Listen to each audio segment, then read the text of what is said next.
नमो बुद्धाय. जय भीम. मित्र हो, मागील भागामध्ये आपण भगवान बुद्ध आणि त्यांचा धम्म चतुर्थ खंड धर्म आणि धम्म यामधील भाग तिसरा बौद्ध जीवनमार्ग यामधील लोभ आणि तृष्णा याचे आपण वाचन, श्रवण आणि मनन केले होते. त्याचप्रमाणे आजच्या भागामध्ये भगवान बुद्ध आणि त्यांचा धम्म चतुर्थ खंड धर्म आणि धम्म यामधील भाग तिसरा बौद्ध जीवनमार्ग यामधील क्लेश आणि द्वेष तसेच क्रोध आणि वैर याचे वाचन, श्रवण आणि मनन आपण करणार आहोत. व्हिडिओ शेवटपर्यंत पहा. 3. क्लेश आणि द्वेष. कोणालाही क्लेश देऊ नका व दुसऱ्या संबंधी द्वेष भावना बाळगू नका. हा बौद्ध जीवनमार्ग आहे. ज्याप्रमाणे तेजस्वी घोडा हा चाबकांचा फटकारा अंगावर पडण्याला संधी देत नाही, त्याचप्रमाणे लोकांना आपली निंदा करायला संधी देत नाही असा या जगात दोषरहित पुरुष कोण आहे? श्रद्धा, शील, वीर्य, समाधी, सत्यशोध, विद्या आणि आचरण याची पूर्तता आणि जागरूकता याच्या योगाने महान दुःखाचा अंत करा. क्षमा परमतय आहे, निर्वाण परमपद आहे असे बुद्ध सांगतात. दुसऱ्याची हिंसा करणारा व दुसऱ्यांना त्रास देणारा प्रवर्जित खरा श्रमण होऊ शकत नाही. कोणाचीही निंदा न करणे, कोणालाही क्लेश न देणे व प्रतिमोक्षांच्या नियमाचे पालन करणे हा बुद्धांचा उपदेश आहे. स्वतः हिंसा करू नका किंवा हिंसा करणाऱ्या दुसऱ्या लोकांना सहाय्य करू नका. जो स्वतः सुखाचा शोधात आहे त्याचप्रमाणे जो सुखाची इच्छा करणाऱ्या प्राण्यांची हत्या करीत नाही किंवा त्यांना कष्ट देत नाही त्याला सुख प्राप्त होईल.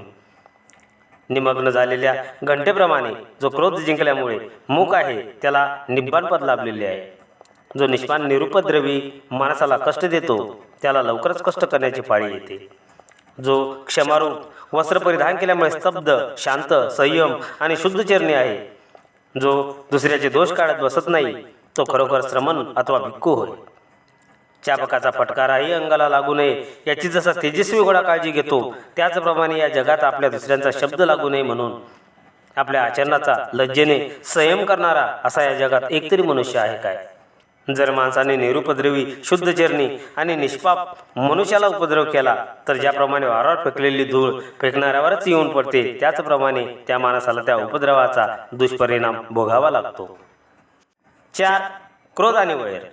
मनात क्रोध भावना ठेवू नका, वैरभाव विसरा व आपल्या शत्रूलाही प्रेमाने जिंका. हा बौद्ध जीवनमार्ग आहे. क्रोधाग्नी शमन करा.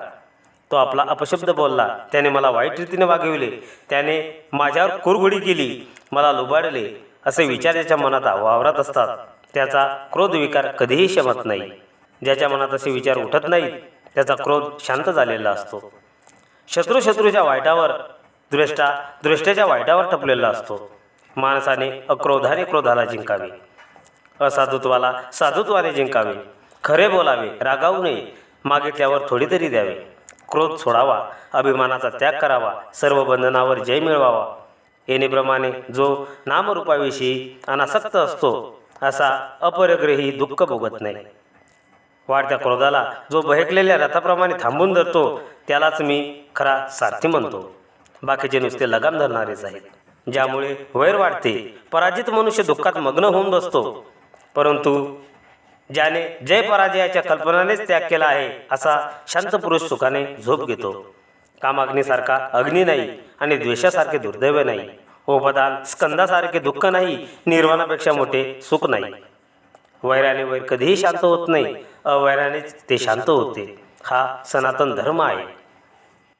मित्र, भगवान बुद्ध आणि त्यांचा धम्म चतुर्थ खंड धर्म आणि धम्म यामधील भाग तिसरा बौद्ध जीवनमार्ग यामधील क्लेश आणि द्वेष तसेच क्रोध आणि वैर याचे आपण वाचन, श्रवण आणि मनन केले आहे.